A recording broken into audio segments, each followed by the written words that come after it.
Gracias por asistir a esta presentación. Si queréis estar al tanto de las actividades, conferencias y presentaciones que hacemos, podéis daros de alta en el boletín a través de la página web libreriapatagonia.com o a través de las redes sociales, Instagram, Facebook, etc. Bueno, quiero agradecer a Ana Briongos, que haya elegido esta Librería Patagonia, para presentar su último libro. Y bueno, pues os haré una breve biografía para quien no la conozcáis o no sepáis quién es, cosa que dudo, porque es una de las escritoras de referencia en cuanto a literatura viajera. Ana María Briongos, nacida en Barcelona, licenciada en Física por la Universidad de Barcelona y por supuesto escritora. Fue alumna de Lengua y Literatura persa en la Universidad de Teherán y durante un periodo de casi 10 años trabajó en Irán y Afganistán como asesora e intérprete. Ha escrito varios libros de viajes. Quiero hacer aquí un inciso. Algunos de los libros de viajes de Ana llevan en esta librería desde hace 26 años, por supuesto sucesivas ediciones, pero es uno, sobre todo Irán negro sobre negro, que creo que fue tu primer libro y se publicó en 1996, yo abrí la librería en el 97 y es un libro que me ha acompañado durante todos estos años en las estanterías y además ha sido un libro que recurrentemente mis clientes que viajaban a Irán me han ido pidiendo y leyendo, ¿no?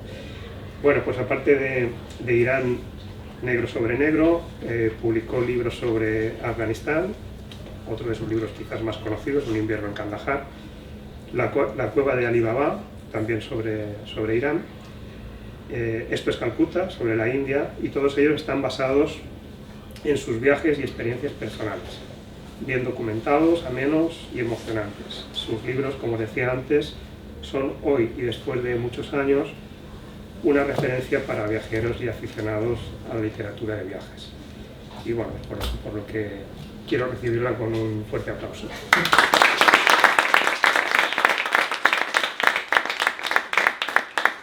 Bueno, para terminar, también agradecer a Agustín Sayer, que se haya prestado a colaborar en esta presentación.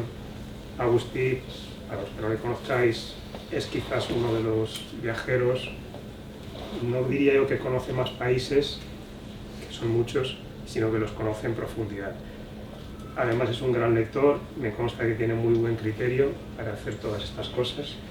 Y bueno, pues muchas gracias, Agustín, porque sé que no vives en Valencia, que acabas de llegar del Cairo, que para ti es un esfuerzo. Exacto, y especial gracias porque él ha hecho el esfuerzo de venir de un viaje, lo ha cortado del Cairo, Chipre, Siria, Israel, Líbano, que ha sido muy importante. O sea, gracias de corazón porque has venido de esos países a presentar el libro. Sí. Y el libro, ese que tiene en la mano o por aquí, uno de ellos, lo ha hecho una foto en cada uno de los sitios emblemáticos y la ha ido colgando en un chat que tenemos juntos.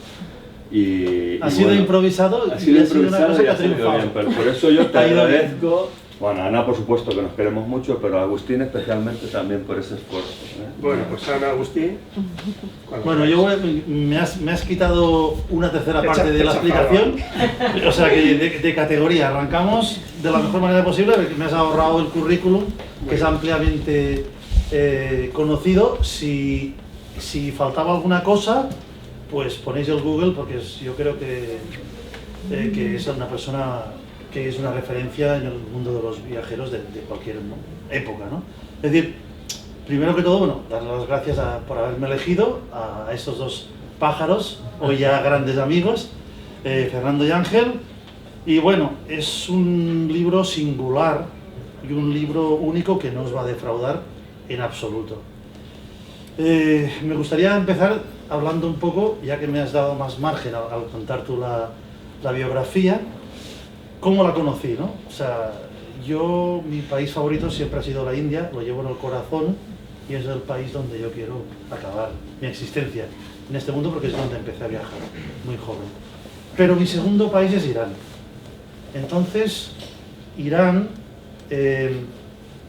hay un libro que es Negro sobre Negro que todos tenemos de referencia, ¿no? O sea, tú buscas un poco de información, la verdad, al principio me informaba más, ahora ya dejo que todo vaya fluyendo en los viajes, ¿no?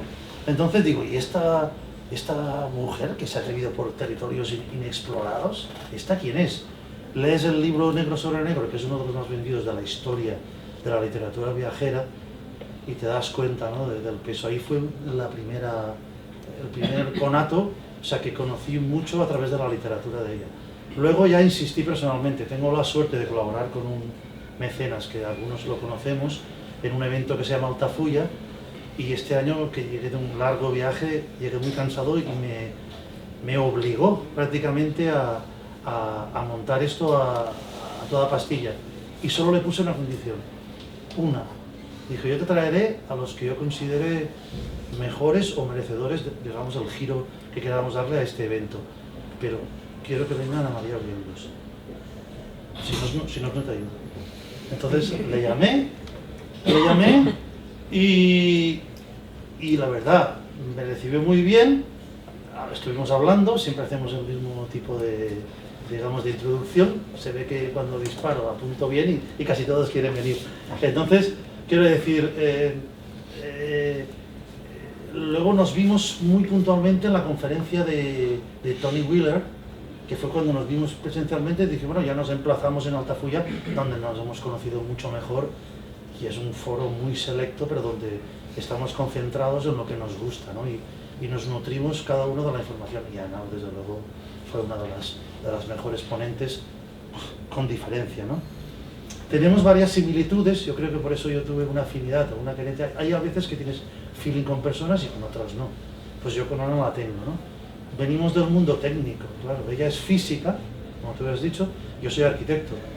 Entonces, eso en la primera parte del libro se traduce en esa exhaustividad, esa meticulosidad que pones, que me asustaste, ¿no? Porque yo, las primeras 50 hojas, me has corregido tú, las primeras 50, pues claro, que yo es en la época de Berkeley, ¿no?, la época americana, y yo digo, esta mujer trabaja para el FBI, tío, es que lo está poniendo todo, o sea, que decir, o sea, este tipo se anuda la corbata a las 8:34, el otro riega las macetas a las 3:23, digo, hostia, tú, pero ¿esto qué es, tío? O sea, en un lugar que no pasa nada, pasa la vida, ni más ni menos, pasa la vida, ¿no?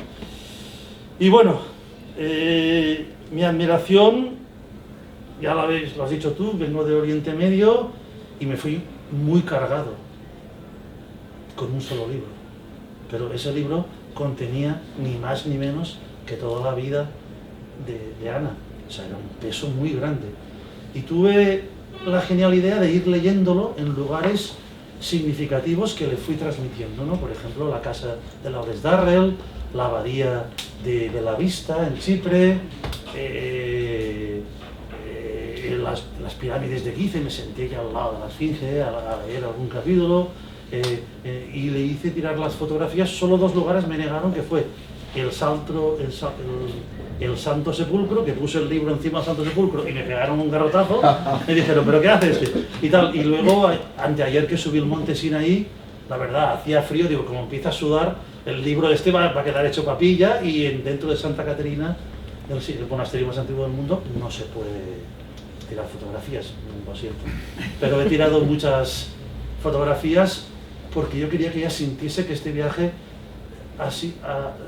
en gran parte ha sido confeccionado por las personas y sobre todo por el libro. He tenido la suerte de compartir el debate con un gran amigo, que es Tomás Alcoberro, es un gran periodista, el decano, y también nos ha gustado a los dos mucho y hemos hablado. Entonces es un libro que yo lo recomendaría mucho, ¿no? En este libro Ana es como una actriz que se va desmaquillando, ¿no? Y cada vez que se mira al espejo, pues va viendo fragmentos de su vida. Es un libro muy valioso. Es decir, lo digo porque, bueno, los datos del autor ya los has dicho tú. El que quiera saber más, es una escritora maravillosa, certera, y que sabe construir el lenguaje que nos gusta a los viajeros y al lector en general. Es decir, es un lenguaje ameno y fácil de comprender y muy íntimo, muy personal, de gran calado. Respecto a la obra, y ahí acabo ya, y luego empezamos las preguntas, porque quiero que hable totalmente de su libro con total libertad, sin hacer spoiler. Es decir, ¿qué es una buena obra? Obviamente, lo acabo de decir, si no llega a ser una buena obra, yo no hubiese aceptado presentarla. Es decir, me siento incapaz de presentar una obra que no me ha gustado.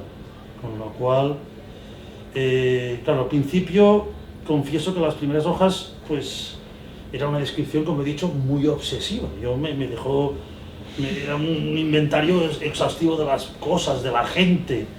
Y no sé, es como un telón de azúcar que lo pones y hasta que no se disuelve, no empiezas a saber de qué va esto. Digo, esto ha empezado la casa por el tejado, ha empezado por la última fase de su vida. Pero es un argumento literario tan bueno que le ha salido muy bien la jugada, porque se ha ido disolviendo y al final ha llegado a lo que quería explicar, que era su vida. Y esto lo abordaremos porque yo quiero saber si este libro estaba preestablecido antes en la cabeza o se fue haciendo con el tiempo. El segundo plano, que es vital, gana mucho más peso en las últimas 150 horas. Y es una delicia leerlo, la verdad. El otro aspecto que quería destacar es el formato. Es un libro que tiene 243 hojas, que para explicar la vida de una persona son más que suficientes. La mayoría de libros que tenéis aquí le sobran 100 hojas, lo dicen todos los editores. Hay gente que mete unas tabarras que al final se ayudan a no entender la visión final del libro. El libro de Ana es un libro que acierta en el metraje y acierta en el tempo, se hace cómodo de leer. Es decir, y pasan muchas cosas.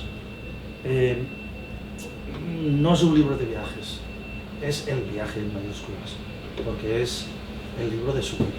Entonces es el máximo viaje que puedes hacer, no hay más. Y relata unas vivencias de épocas y lugares que todos deberíamos hacer cuando replegamos velas al final de nuestra vida, ¿no? Es un libro valiente, como he dicho. Hay una ausencia de ego, yo lo encuentro un libro coral, un libro donde los personajes, con mayor o menor peso, van configurando cómo ha afectado a la vida de ella. Me ha gustado la generosidad en que no sea un libro egocéntrico, porque yo es un libro que se apoya mucho en las personas que ya pasando en la vida, algunos efímeros y otros con más consistencia, ¿no? De los cuales hablaremos luego. El momento de escribirlo, con la edad que tiene y el bagaje que tiene Ana, pues claro, la suerte es donde confluye la preparación y la oportunidad, ¿no? Como decía Séneca. La oportunidad la ha tenido ahora, cuando no ha encontrado el momento para escribirlo, y desde luego la preparación viajera Ana la tiene sobrada, ¿no? Entonces era el momento de escribir este libro, de ajustar cuentas con todo lo que ha sido su vida anterior. La metodología literaria me ha sorprendido mucho. El ejercicio del flashback, de compaginar espacios y lugares en momentos diferentes, funciona muy bien en el cine, ¿no? Es decir, empezar la casa cuando uno lo matan, pero luego explican cómo se llegó al tiro final. Pues claro, ella empezó por el tejado, empezó por Berkeley, que es cuando su hija se ha casado, ha tenido su familia y lo ha hecho, y ella viaja mucho a Estados Unidos, claro, porque ha empezado por allí cuando tiene tanta historia por delante. Y esto es lo que el libro resuelve muy bien. Es un ejercicio de flashbacks no muy al uso de la literatura habitual. Se puede hacer un poco incómodo al principio, pero luego entiendes el por qué lo explica así y le da más consistencia. Y por último, y aquí ya me callo y solo hablará ella, es un libro que tiene una gran valentía y una gran honestidad. Se despoja de cualquier artificio, lo cuenta todo, pierde el pudor total. A estas épocas de la vida ya uno no tiene nada que esconder, es lo que es y lo que ha sido ya no puede cambiar. Entonces, quiero decir, es un libro muy valiente. Muy pocas personas se atreven a escribir esto porque todo el mundo se esconde cosas que no quiere contar, que se quedarán siempre para aquí. Es un libro que yo creo que Ana, si no me corrige, casi lo ha contado todo. Los buenos y los malos momentos, todo. Y bueno, vamos a empezar. Con elegancia. Sí. Y ahora ya hablas todo tú, que eres la protagonista. Bueno, lo primero es que me cuentes un poco la historia inicial de este libro, cómo se desarrolló, qué pretendías y si realmente es un libro que se fue haciendo con el tiempo. Sí, sí. Bueno, buenas tardes a todos y gracias a los libreros que me apoyan y a él que bueno, que ha sido el del marketing, el personaje del marketing, porque esto de las fotografías de los libros ha sido estupendo, y a todos los que habéis venido aquí a escuchar esta historia. Pues este libro yo lo empecé a escribir sin idea de escribir mis memorias, porque como últimamente, pues él ya lo ha dicho, voy mucho por California, empecé a tomar notas de los personajes que conocía por allí, los vecinos, que fueron mis amigos, se fue creando una red de amigos, y era gente muy peculiar, que me interesaban mucho, y a los cuales fui siguiendo su trayectoria y su vida y tal, y de repente yo me encuentro con que estoy en California porque acababa de morir mi madre y yo tenía el problema de vaciar la casa y encontrar todos los documentos, todas las fotografías, todas las cosas antiguas y todo esto, y a mí se me hacía una montaña enorme y tal, y bueno, y me encontraba en Berkeley con estos amigos y esta gente, y a los cuales ellos me contaban su vida y sus cosas, pero llegó un momento en que fui yo la que sentí la necesidad de contarles lo que me estaba ocurriendo, cómo tenía yo que deshacer aquel piso, cómo tenía que había pasado, y el punto de salida para explicarles yo mi vida fue que una de estas mujeres vecinas me contaba que su padre había sido, que era un judío comunista, había estado en las brigadas internacionales en España y había luchado en la batalla del Ebro. Entonces, claro, hablando sobre esto, y yo pensé, pero si yo cuando tenía 4 años subí al pueblo donde mi madre fue destinada como maestra, y subimos a pie por la montaña donde había estado la batalla esa y donde todavía quedaba metralla, porque era 10 años justo después de que se terminara la guerra, o sea, y todavía habían bombas que no habían explotado, que claro, esta conjunción entre mi amiga con las brigadas internacionales y su padre, y mi subida a los 4 años buscando con un hombre que llevaba un saco lleno de metralla, pues me hizo empezar a contar la historia de mi infancia y de mi familia y todo eso. Y en realidad, pues eso es lo que me hizo empezar a escribir. Y el libro yo no lo había pensado, porque yo no pensaba escribir un libro. Eran unas notas sobre California, y eso que fue una realidad, estaba ocurriendo. Pero entonces sí que pensé, bueno, pues voy a escribir sobre esto. Y llegó la pandemia y me encontré metida en casa sin saber qué hacer, y con estas notas y estas cosas que habían ocurrido en realidad. Y entonces fue cuando pues, empecé a tirar adelante con la escritura. Y aquí salió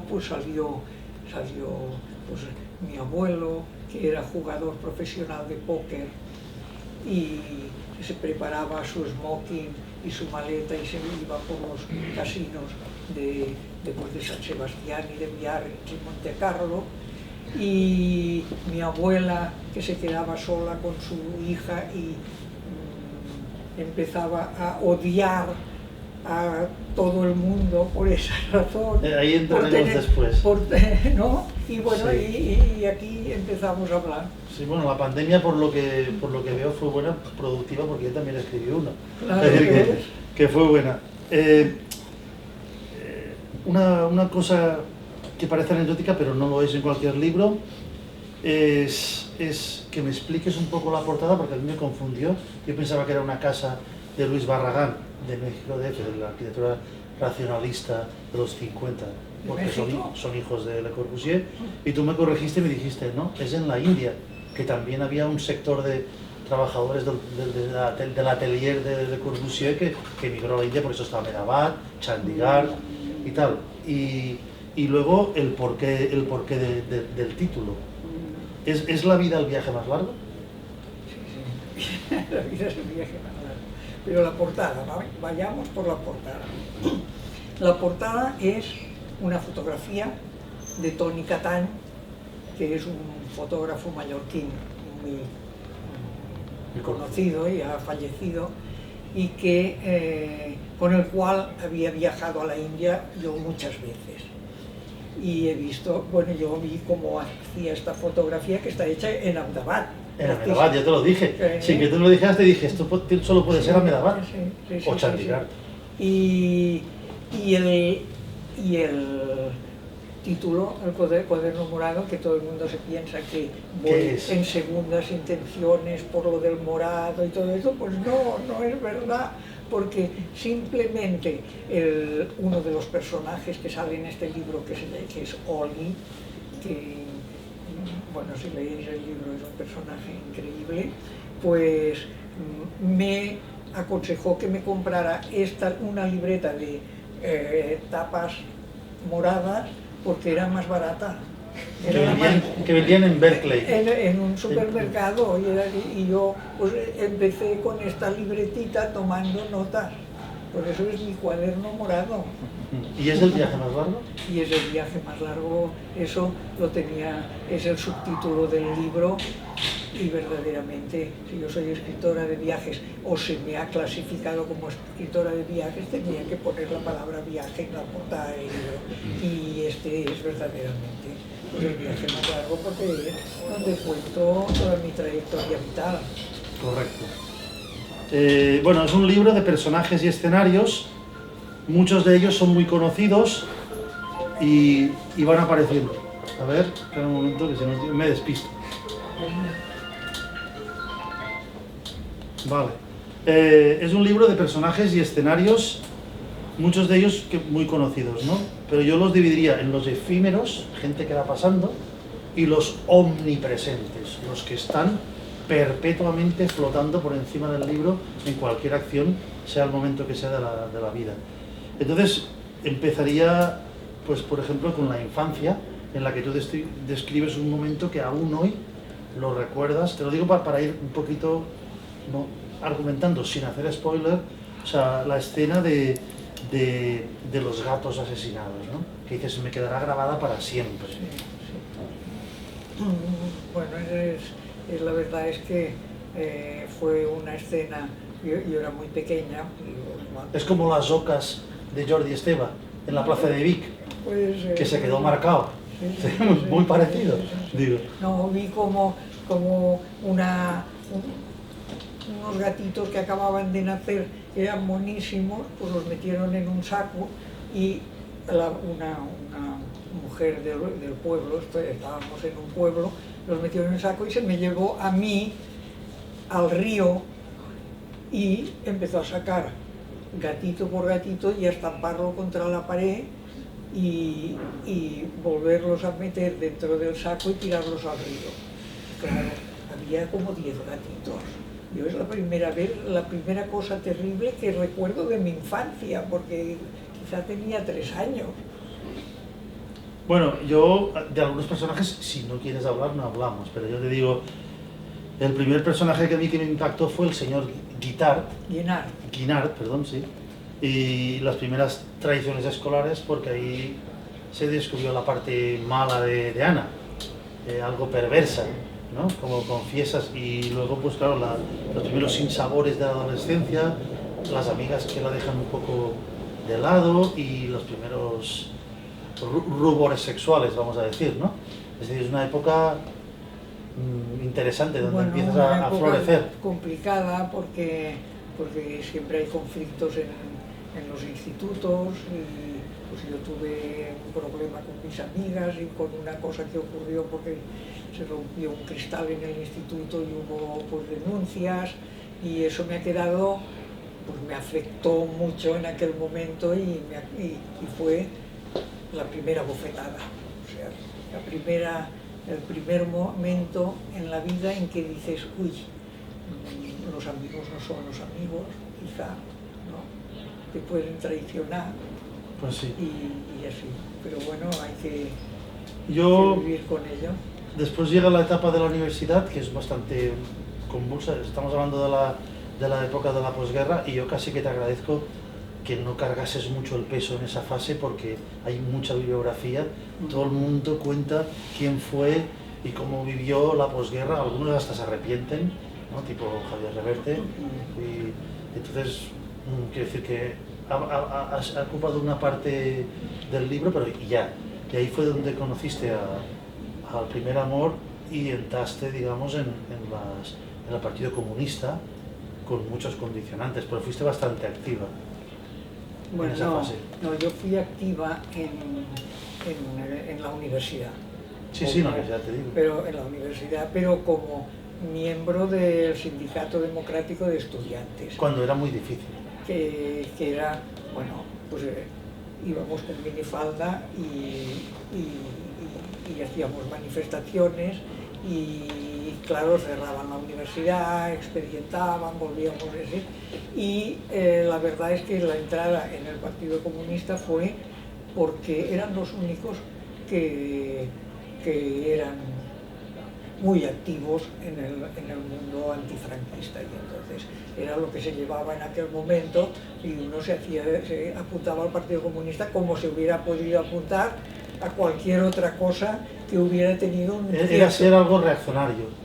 Un cierto interés, un cierto movimiento, pero duré muy poco en el Partido Bueno, la primera Comunista, experimentación... que casi me expulsaron prácticamente.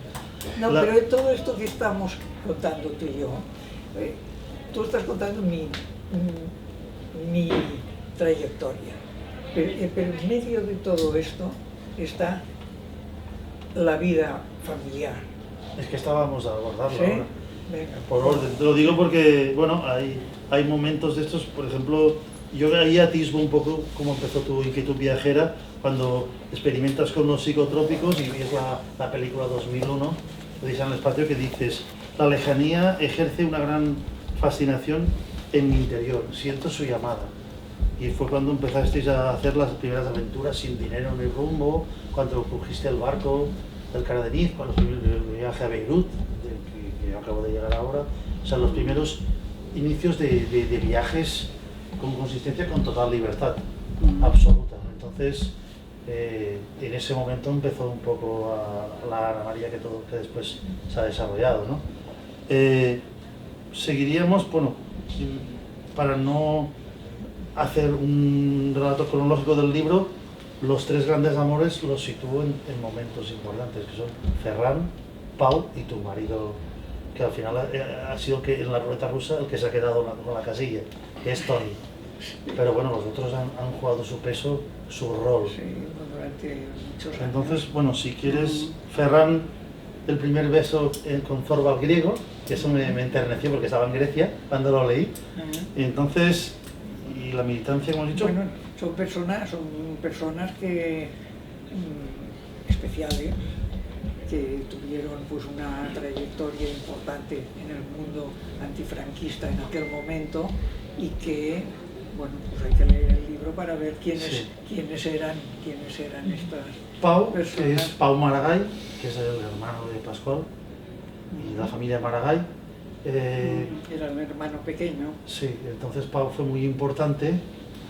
Hay una etapa que ahora hablaremos de Formentera, de la libertad, pero Pau se estropeó él solo. Se estropeó él.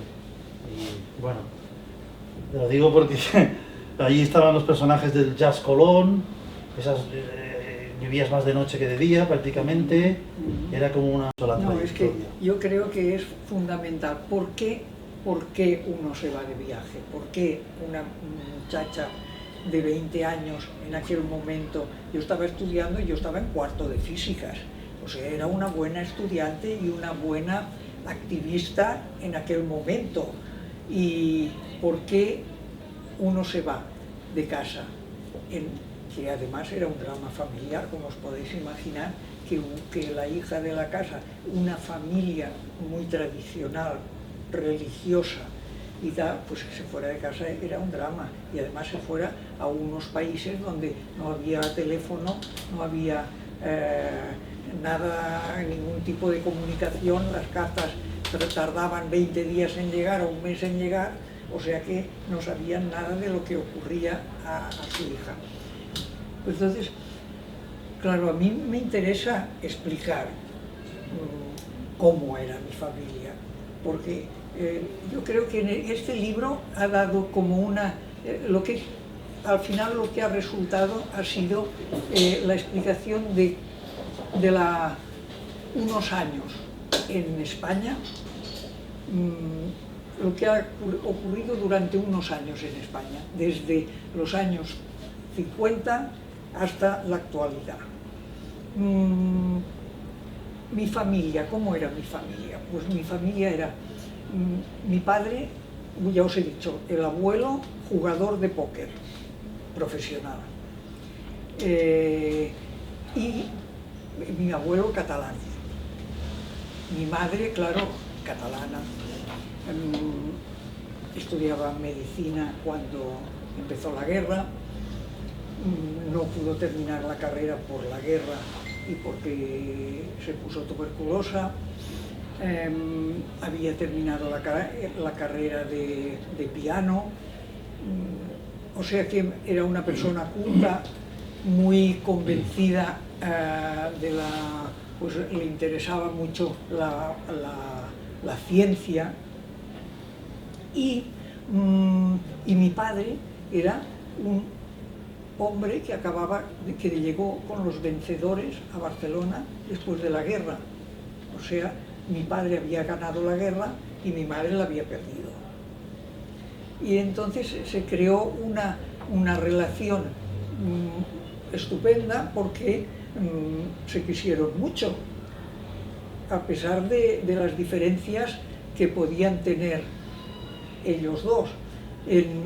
Mi padre salía del seminario del Burgo de Osma, porque todos los niños de los pueblos míseros de Castilla la Vieja, cuando eran chiquitos, los mandaban al seminario para que les dieran de comer y les dieran una alimentación.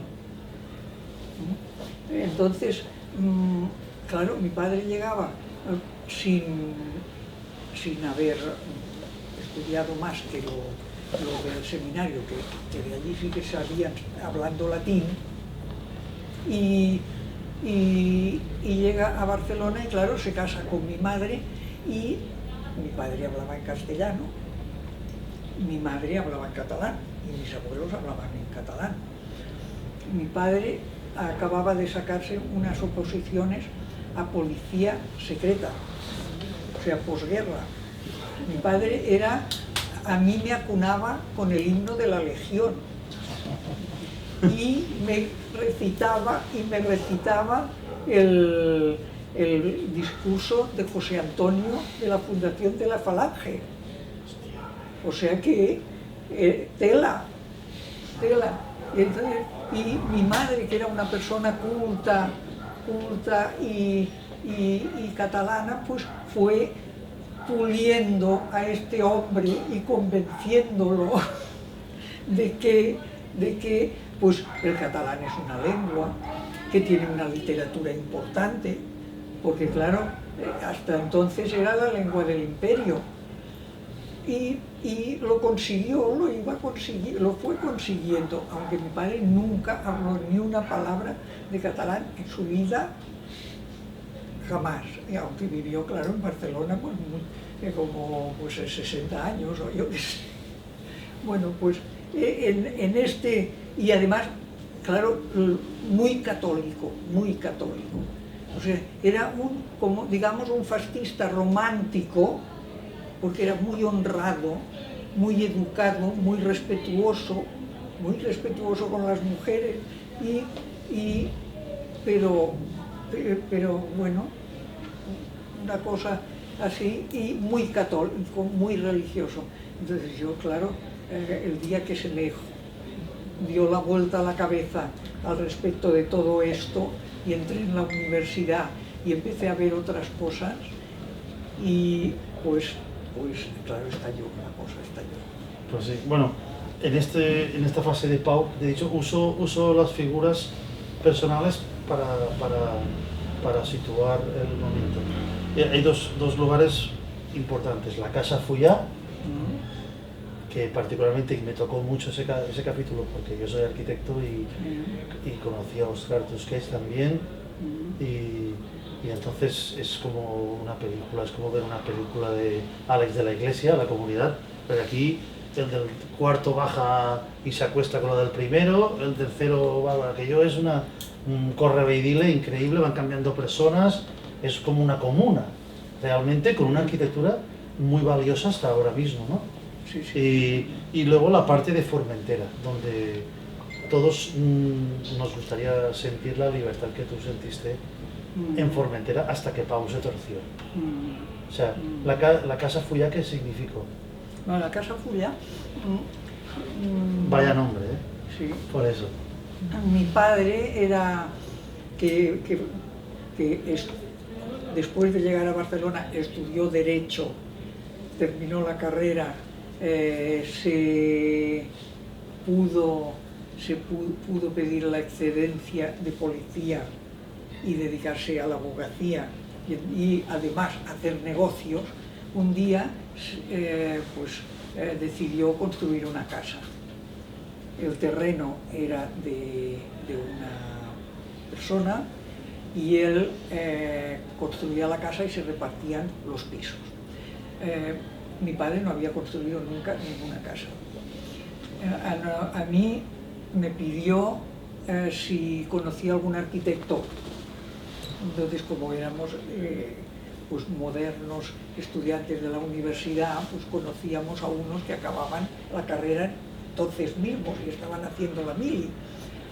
Y le propusimos estos arquitectos. Estos arquitectos eran Oscar Tusquets y Luis Clotet, que hoy en día son unos arquitectos muy famosos y han sido profesores míos. Que han sido profesores tuyos, ¿sí? y que bueno, con el Premio Nacional de Arquitectura y todo lo que queráis. Bueno, pues estos no habían hecho ninguna casa, mi padre no había construido nunca ninguna casa.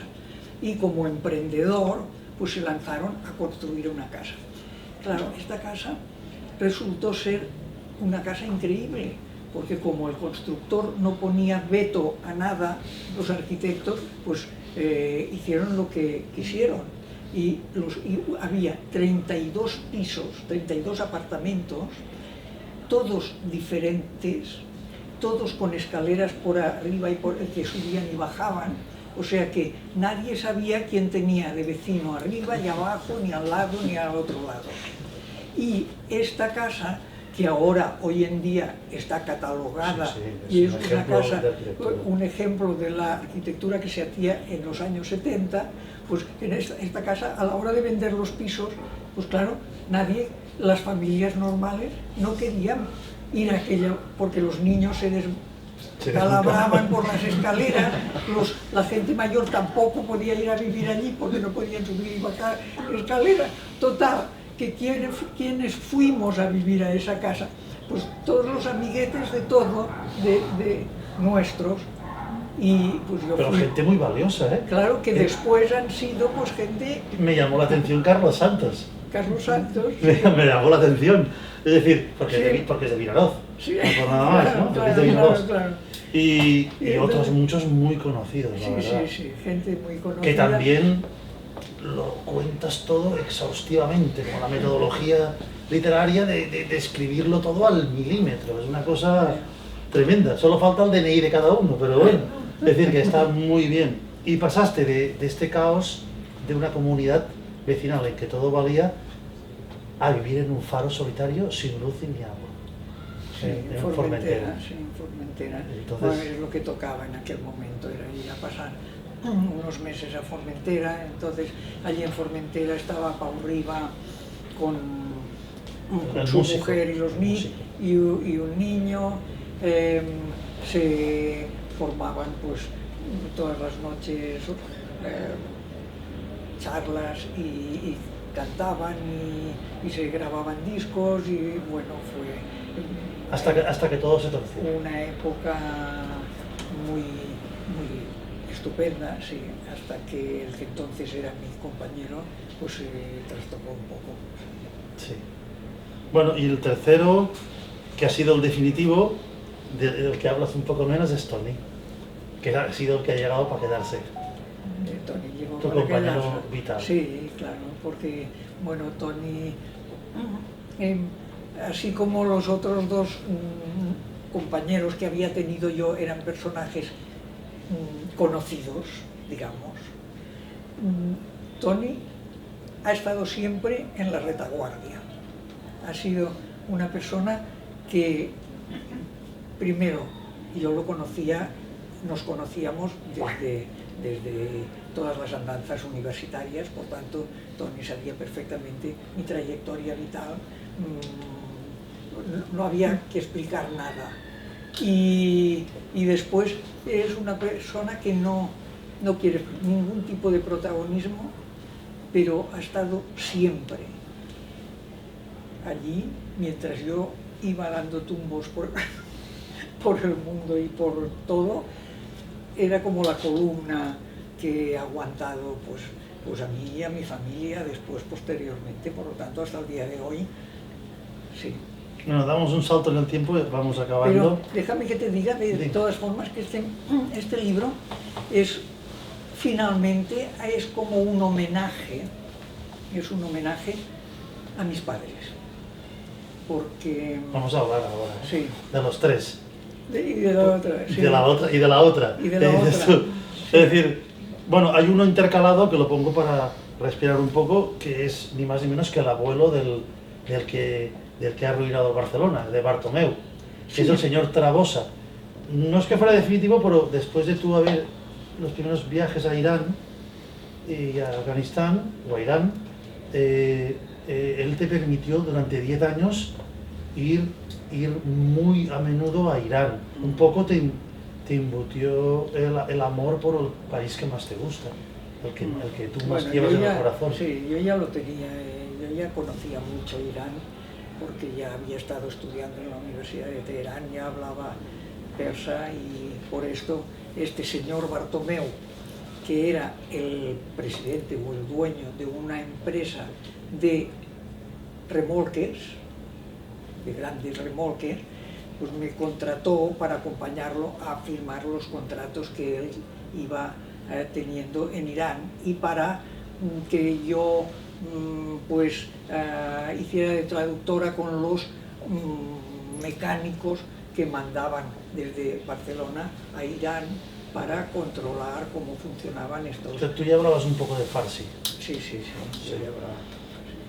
Y entonces este señor, que era muy mayor, pues con él fui muchísimo a Irán, muchísimo, y se vendieron cantidad de remolques que salían desde la fábrica al lado de Barcelona, con tractores Mercedes-Benz que llegaban de Alemania, y como no había suficientes choferes en España para llevar hasta Irán todos estos camiones con los trailers, venían choferes de Corea, y al lado de la fábrica había un campamento de coreanos instalados allí, cocinando, durmiendo y tal, solo para llevarse los camiones hacia Irán.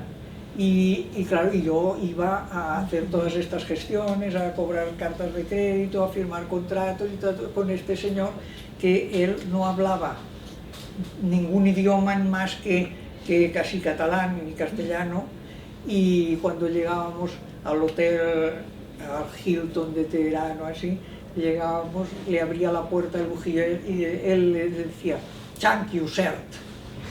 Bueno, Y me decía, nena, ¿puede it be? Y yo, sí, señor Bartomeu. Bueno, hablaba el lenguaje universal, ¿no? que es el dinero. O sea que... Y bueno, pues este es el abuelo del que ha sido presidente del club Barça. de fútbol Barcelona. Sí, los que somos del Barça pues lo hemos sufrido, ¿no? Pero a ver, Exactamente. bien. Ahora hablamos de 3 personajes que son importantes. Uso de los personajes para no explicar el libro y que os obligue a leerlos porque están muy bien argumentados. Es una novela, pero que es una novela de verdad, no hay nadie de ficción, con lo cual es un género, me gusta, es una novela verdadera, pero es una novela, la vida es novelesca, la de esta mujer es novelesca absolutamente. Bueno, 3 personajes potentes en el argumentario de la obra: Resti, tu padre, del cual has hablado un poco, tu madre Luisa y la abuela, que parece la del tren de la bruja, que siempre está allí dando el coñazo por detrás y a todos os ha afectado la personalidad perversa que podía llegar a tener. Tú nunca te has llevado bien con tu abuela, porque lo dices muchas veces, lo enfatizas. A mí el personaje de Resti me gusta mucho, porque supo adaptarse a un mundo que no era el de él. Y entonces tenía la valentía de emprender pues, horizontes desconocidos, ¿no? Montó la fábrica primera, luego montó la casa Fuyá sin tener un duro y sobre todo era un hombre de consenso. Cuando tuvisteis el problema tan grave, al final cuando tuvo problemas de salud, de la masía que comprasteis por ahí por Prades y tal, supo llegar a un acuerdo con los malvecinos que teníais al lado. Es decir, que era una persona de paz, viniendo de donde venía, que te has dicho que era del franquismo absoluto, te acunaba con el himno de la falange, es decir, que quiere decir que era una persona de consenso, una cosa rara, ¿no? Sí. Tu madre, pues, ¿qué voy a decir? Que tu madre nunca fue libre, nunca. Por un motivo o por otro, tu madre nunca fue libre y tuvo la peor de las condenas que cuando faltó el instituto, para librarse de tu abuela, sufrió el destierro en Pamplona, se tuvo que ir. Bueno, tú la quitaste, si no, se moría una o se moría la otra. ¿Es así o no? Sí. No se moría una, la otra no se moría nunca. No, la otra no se moría nunca porque vivió. Hasta los 107 años, la abuela. La abuela fue tremenda. La abuela es un personaje de mucho peso, que lo citas muy poco, pero siempre flota. Flota en todas las decisiones familiares y en las tuyas mismas. La mujer siempre flota, pero para mal. Es decir, es la bruja, la maléfica de la novela, de tu vida. Y bueno, vamos acabando. De los personajes familiares pasamos a los americanos. Como no quiero hacer ningún spoiler, me voy a quedar con la figura del perdedor, con Ollie. Una persona muy importante, tan importante que el libro acaba con Ollie y con la canción de Ollie. Y es una persona que tú tuviste, era muy reservado, era muy misterioso, corría las cortinas siempre estaban cerradas, un tipo de estos que reflejan muy bien la sociedad americana de ese momento, los perdedores, los que no tienen nada, pero que tú supiste romper la coraza. Y a ti te llegó a tocar el piano y hay una frase que me impactó mucho, que se sentía, era afroamericano, de los horrores del Tanganica escapó. No era afroamericano, Pues era indio. Era indio de Goa, portugués. De Goa, pero él escapa de los horrores del Tanganica. Sí, porque Lugar mágico, este personaje era vecino mío en Berkeley, sí. Y no hablaba con nadie, vivía en una casa que se estaba cayendo porque no la había arreglado, no tenía dinero para arreglarse la dentadura y se ponía unos plásticos aquí para que pareciera que tenía dientes, pero esa casa que se estaba cayendo valía $1 millón, porque estaba situada en un lugar estupendo de Berkeley, pero él... Es un personaje Claro, él no grandioso. tenía, subsistía, no sé si con alguna pensión pequeña o como fuera, pero además no hablaba con nadie, ni con los vecinos, ni nada. Y claro, yo descubrí que este hombre afinaba los órganos y los pianos de las iglesias de la Bahía y de San Francisco. Y entonces, a través de hablar con él y seguirlo para ver cómo iba a afinar estos instrumentos, pues tuve la oportunidad de conocerlo y que me explicara pues, su vida. Y su vida era pues, que él había nacido en Goa, de pequeño su padre lo llevó a Tanganica a construir el tren.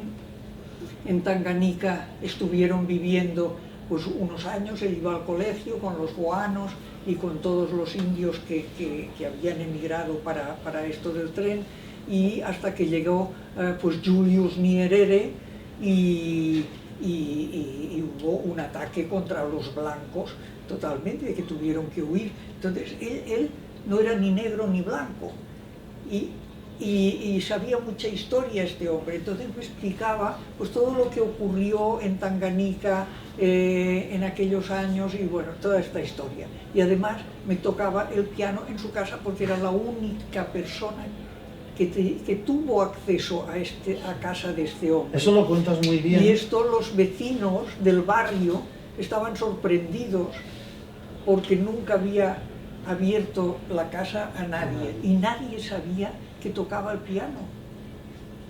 Hay una escena que está él tocando el piano y tú dices, ¿esta pieza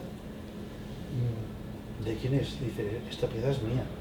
Entonces hay una frase que es la que acaba, que dice, solo toco en la casa de Dios, cuando me lo piden, sin aplausos. Me gusta mucho esa frase. Sí. Mucho. Toca para él mismo, ¿no? Sí, o en la iglesia. En la iglesia. Y punto. Sí. Y vamos a los personajes viajeros, que son los de la fase afgana, los de la fase de Calcuta, menos, porque pasas muy de puntillas cerca del final, pero sobre la todo fase afgana, Walid sí. Es muy importante, la familia real sí. afgana y su diáspora forzada, y luego Omatarzi, tu gran amiga iraní, que tú la consideras tu mujer. Afgana también.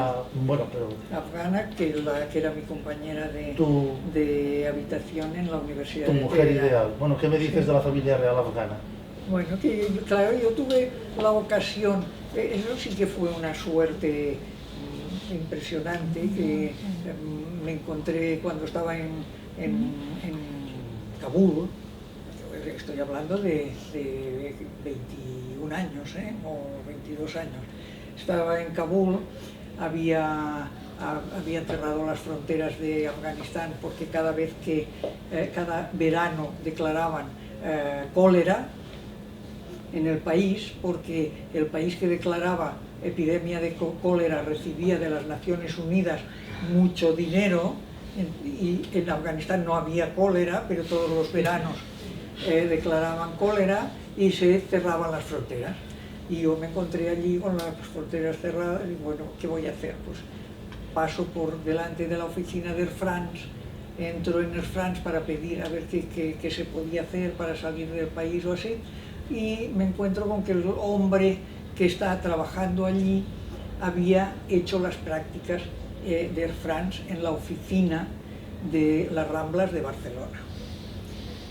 Y bueno, cuando supo que era de Barcelona, pues estaba encantado de la vida y me propuso si quería ir a trabajar en Air France, ya que no me podía ir del país. Y bueno, pues sí, claro, que no faltaría más. Y me ofreció quedarme a vivir en su casa con su mujer y sus hijos y yo ir a la oficina de France. Y él se iba de vacaciones, además. Entonces resultó que no llegaba ningún avión de Air France a Kabul, a Afganistán. O sea, no se sabía para qué servía aquella oficina. Yo estaba allí sentada y tenía un afgano de 2 metros con un turbante de color de rosa sentado en la puerta, que me preparaba té cada 2 por 3 y me abría la puerta y me cerraba la puerta. Y yo tenía simplemente que estarme allí sentada, y si llegaba un telegrama con unas letras y unos números, yo tenía que contestar con otras letras y otros números. Este era mi trabajo. Yo nunca supe qué decían las letras ni los números, ni nunca se vendió ningún billete ni nada. Entonces, como corrió la voz en Kabul de que había una muchacha, joven, que estaba sentada en Air France, y además tenía un ventanal enorme porque se me veía, pues los chicos jóvenes de Casa Bien de Kabul empezaron a venir a sentarse allí, a hablar conmigo, y bueno, a través de eso pues me empezaron a invitar a cenas y a fiestas, y conocí pues a toda la élite afgana de aquel momento, y entre ellos pues uno que después que ha sido pues, mi gran amigo y que lo es todavía, y toda su familia, que eran pues primos hermanos del rey, el padre de este chico.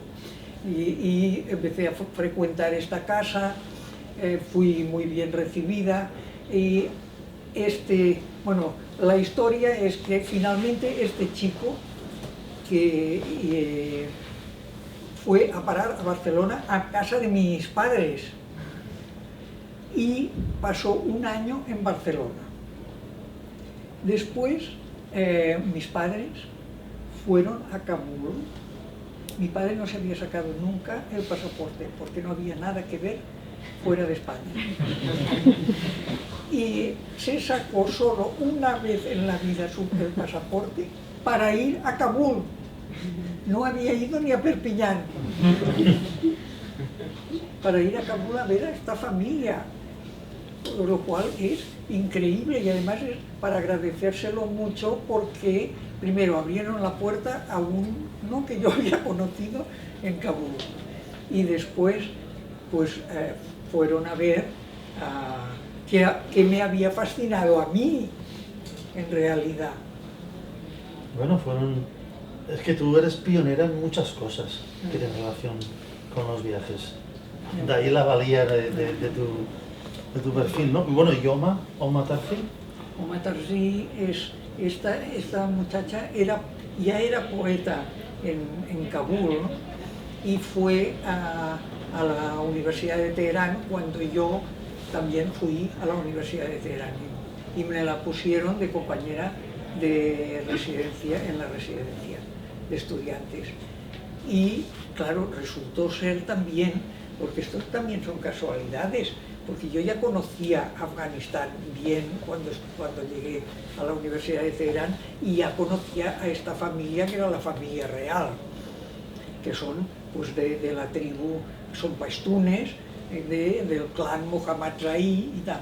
Pues esta chica era también del clan Mohammad Zahí, y su padre era historiador, y su abuelo había sido el que fundó el primer periódico en Afganistán.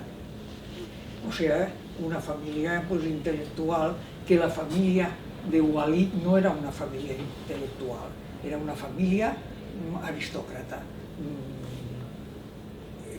Pero estos eran una familia intelectual. Bueno, y con esta muchacha pues ha sido mi gran amiga, y sigue siéndolo. Ella vive en Nueva York, ahora salió escopeteada de Irán cuando la revolución islámica, con un hijito. Empezó cosiendo botones en Queens y haciendo dobladillos, porque tenía que ganarse la vida el día que llegó de Irán, escapando de la revolución, y llegó a ser la jefa de todos los talleres de Armani en Estados Unidos. Y bueno, ahora ya está jubilada, y yo la sigo viendo cuando puedo, y sigo viendo a Walid, que vive en Alemania, y todos estos amigos míos de esos países donde han ocurrido todo lo que ha ocurrido, y es para hacerles un homenaje cómo han conseguido con esta paciencia asiática y sabiduría asiática rehacer sus vidas. Bueno, pues tú a tu manera se lo has hecho también, incluyéndolos en el libro, porque sí, forman parte de tu vida. Sí, claro. Entonces, bueno, vamos ya acabando, ¿vale? Hemos recorrido pues Berkeley, Barcelona en los 70, Formentera, Irán, Afganistán, la India en último momento casi que lo encajaste con la obra de Calcuta, toda la zona de Bengala occidental y explicar la India es casi imposible, ¿no? Sí, como dice Tomás, si alguien cree que entiende algo es que se lo han explicado mal. Entonces, quiero decir que la vida iba en serio, uno lo empieza a comprender un poquito más tarde, parece que sea. Y si quieres, me gustaría acabar esto, yo quería que acabase ella, leyendo el francés, pero me ha pedido que lo haga yo.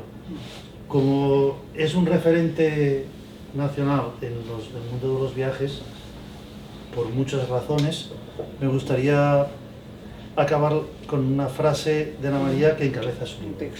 Un texto, es un texto, que significa lo que son bastante los viajes. Y que dice así, ¿no? Los caminos del mundo son una escuela donde se templa el espíritu y se afianza la tolerancia y la solidaridad. Se aprende a dar y a recibir, a mantener las puertas abiertas de la casa y del espíritu, y sobre todo a compartir. Se aprende a disfrutar de lo poco y a valorar lo que se tiene, a ser feliz en la austeridad y a festejar la abundancia. Se aprende a escuchar y a observar, y también se aprende a querer. Gracias, Ana, por este maravilloso regalo que nos has hecho. Gracias a ti. Muy bien.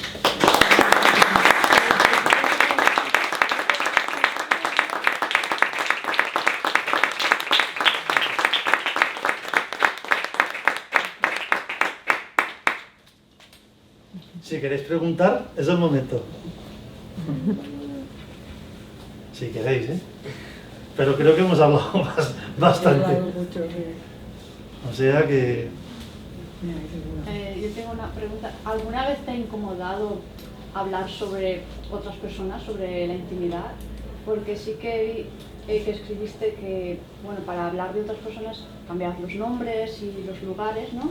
Pero a ti, personalmente, ¿te ha incomodado alguna vez, sabiendo que se va a publicar en alguna persona? Sí, yo, a ver, los libros, por ejemplo, Negro sobre Negro, los personajes de Negro sobre Negro son personajes reales, son amigos míos.